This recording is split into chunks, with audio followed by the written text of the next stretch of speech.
Hey everyone, welcome back to the Populist Corner. Today we're going to talk about this story.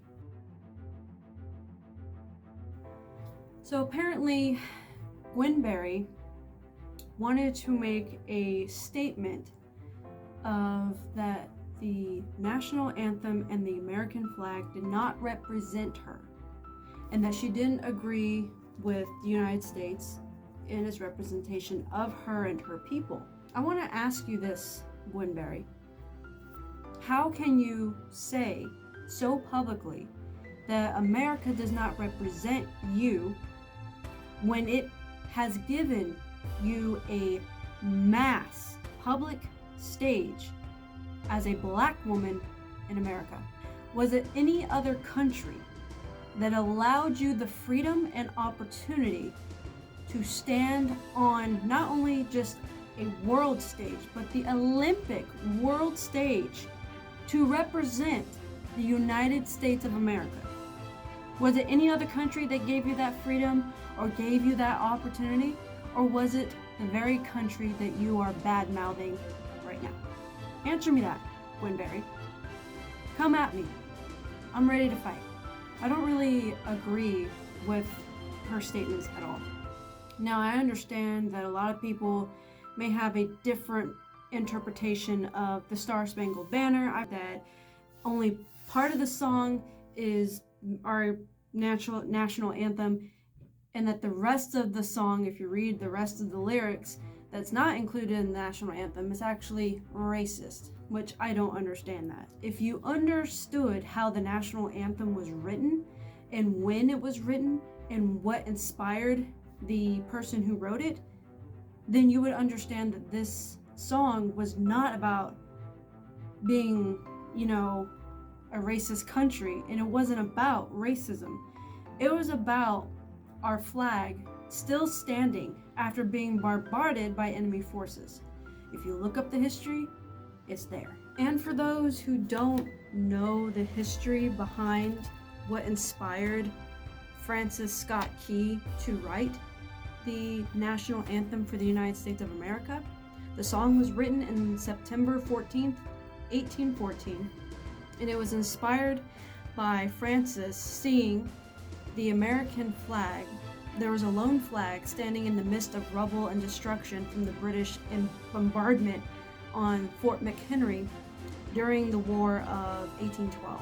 What inspired him was seeing that lone flag proudly standing amongst the rubble and the site of destruction from the British Army, having bombarded and just destroyed Fort McHenry. That's what inspired him to write the national anthem for America. So for me, when I hear that, it is a sign of strength. It is a sign of freedom, resilience. It's a sign of proudly being an American. And it also, for me, it's a sign of strength and unity, in a sense that we are such a free country because of the sacrifice of so many others, that we have the ability to be better than our history, to be better than our past. I understand that some people will look at the rest of the song and say that it's racist. They say it's racist because of a certain part of the song. That certain part of the song that they're talking about is where it says hireling and slave. So what that part was referring to was the mercenaries and also the slaves, the African Americans who were slaves, leaving America and joining the British side and fighting with the British under the persuasion and under the illusion that they were going to gain independence and freedom from slavery if they fought with the British. Now, I'm not denying that Francis Key Scott was a racist. He owned black slaves. We know this history. George Washington owned black slaves. In fact, he was the one who told and wrote that neither Negro or person of color or old men or person not of age, whatever, shall not join the army to fight in this war. I'm not saying that racism wasn't a thing back then. But I'm saying that the reason the national anthem was written was not because it was racist. the national anthem was not based on racism. The national anthem was based on perseverance, on bravery, on tenacity, on unity of fellow countrymen. Sadly, Black Americans were excluded from that because humans are inherently evil. So I want to talk a little bit about the history regarding the Black slaves in America switching over to the British side and why they switched over. It's not a deep, in-depth discussion about it, but it's a very generalized summarization of it based on what I know about history. So how did the Black slaves of America switch over to the British side? It happened when Lord Dunmore made a proclamation saying that if Black slaves joined his side and fought with him against the Patriots, which were the Americans trying to fight for independence during the War of Independence, that they would be granted freedom from slavery. However, if you look at Britain during that time period and you look at how they treated people back then, they were for slavery more than anything else. So why would they offer freedom to people of color or Black Americans if they also dwelled in slavery themselves? Winning a war against the Virginia Patriots was more important to Lord Dunmore than individual freedom or liberty. He made the proclamation stating and announcing that any Black slave that came to join the British side would gain freedom. It was an illusion. It wasn't true. And it was only limited to certain types of Black slaves. This whole idea of him announcing that Black slaves could earn freedom through fighting on the British side was a military strategic move more than it was of a change in morals and values. The purpose of this was to weaken and deprive the Virginia Patriots of their main source of labor, which were unfortunately Black slaves. So earlier I said the proclamation made by Lord Dunmore was limited to certain Black slaves. What I mean by that is it was limited in scope. This proclamation made sure that it didn't alienate the British white loyalists. The proclamation only applied to slaves whose masters were in rebellion to the crown. So slaves who were owned by white loyalists on Britain's side, their slaves never got freedom even though they fought on the British side.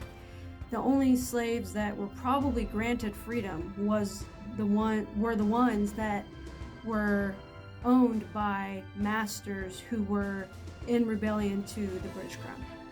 In fact, the British regularly returned slaves back to loyalist masters, those who were white and supported slavery and were on the British side. So we really don't know if even the slaves who were in rebellion to Patriot masters even got freedom. We don't know that. We do know, however, that the slaves that were rebelling and running away from British loyalist masters were actually returned back to their masters after the war was over. So even they didn't get freedom. So how do we really know that Black slaves gained freedom for joining the British side? We really don't, and it's highly unlikely. So when you hear the part heralding and slave, when you read the full script of the Star-Spangled Banner, that's what that part is talking about. It's not talking about the fact that the song was purely based off of racism. It wasn't based off of racism. Even though racism and slavery was a huge thing in America, it was not the reason why the Star-Spangled Banner was written. We had a war about dismantling slavery in our country. I don't see any other country in the world having a war where there's two sides being divided within the same country, trying to fight over abolishing slavery because it's a moral injustice, and trying to keep slavery because it's a way to make money for the economy. I have not seen a war that's just based on getting rid of slavery. But you know what? America had that war, and we won, and slavery was abolished. So no, I don't believe that the national anthem is racist. I do not believe that America is racist currently, and probably hasn't been fully racist systemically. In the past, in our history, yes, we've had racism. Yes, we've had, segregation and stuff like that. We had all kinds of stuff. that did not sit well with a lot of people, including myself. But I'm not going to sit here and tell you that I'm oppressed or that I'm being disadvantaged because of my skin color or because I'm a minority or because I'm not white. That's just dumb. And it's not accepting and realizing the privilege you have as an American citizen. And Gwen Berry, she doesn't realize, nor does she want to realize, that she has privilege because she's an American citizen. The very fact that she's standing up on that stage is privilege enough. And she worked hard for it. That should tell you right there and then that you can be anything you want in America as long as you're willing to work hard and do well by others and by yourself. If you don't work hard and you expect things to be handed to you, you're not going to get very far. You're not going to get anywhere. You're going to continue to be in this mindset of blaming others for your problems and expecting others to take on the responsibility and accountability for your actions. And that's not what America is. America is a country that promises equal opportunity. It never promises equal outcome. The outcome is dependent on you and your personal decisions. And Gwen Berry made personal decisions to work hard and be determined and dedicated to her sport, and that's what got her to the Olympic stage representing the United States. So it's a slap to herself, to her family, and to the American people to disrespect the American anthem and disrespect the country that helped her get to where she's at. Now, I want to bring up another thing that I've heard regarding Gwen Berry when it comes to what should be done to her for her being this way. A lot of people have said that she needs to be removed, she needs to be banned from participating in future Olympic Games, representing the United States and all this other stuff. And here's my thoughts. And it may be an unpopular opinion, but I want to share it with you. I don't believe that Gwen Berry should be removed by the American people. I don't think she should be removed by government. I don't think she should be removed by the Olympic organization. You know who I think should remove her? Herself. It's her that feels this way. So why would you want to be on the American stage representing the American people at the Olympics? She should be the one to remove herself. Because if we start removing people based off what they say, which is their First Amendment right, then we become the evil that we're trying to fight against. The reason I'm saying that she needs to be the one to remove herself is because if she doesn't, and she still continues to support this ideological error in her brain where she feels like this country doesn't represent her, then what is she? If she's not willing to fully support and stand by what she feels and why she hates this country and the anthem, and if it truly doesn't represent her, she needs to remove herself from the US team and go represent a different country on a different team. Because if she doesn't, she's a hypocrite. She is riding on the curtails of her own privilege, and she's riding on the curtails of her fellow Black Americans who have worked hard and contributed to society in order for her to be where she's at. I call that cultural appropriation. That's what she's doing. She's literally being a hypocrite. She should be the one to remove herself. That's another reason why I believe we shouldn't remove her. She needs to remove herself. So with all of that said, I have a challenge for you, Gwen Berry. I challenge you to remove yourself from the US Olympic team since it doesn't seem to represent you, and go find another country that you think does. And let me know how that works out for you. Let me know how you feel. Because right now, we know that there are plenty of other athletes who are grateful to be in this free country to represent the United States, who are eagerly waiting to take your spot. We don't need you. You are a divisive person.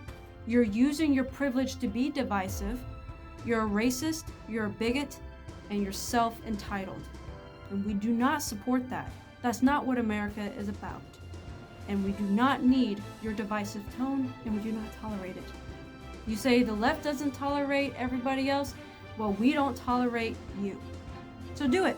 I dare you, Gwen Berry.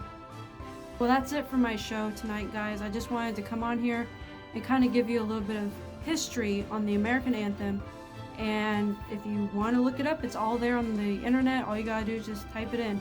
I will link down below a book and a documentary that you should read and look into to kind of get a better understanding of the black slaves going over to the British side and stuff like that. I'll link it down below in the description. Thank you again for watching my show. To keep the show going, go ahead and click, share, subscribe, and like, and hit the notification button to keep in tune and updated on new content.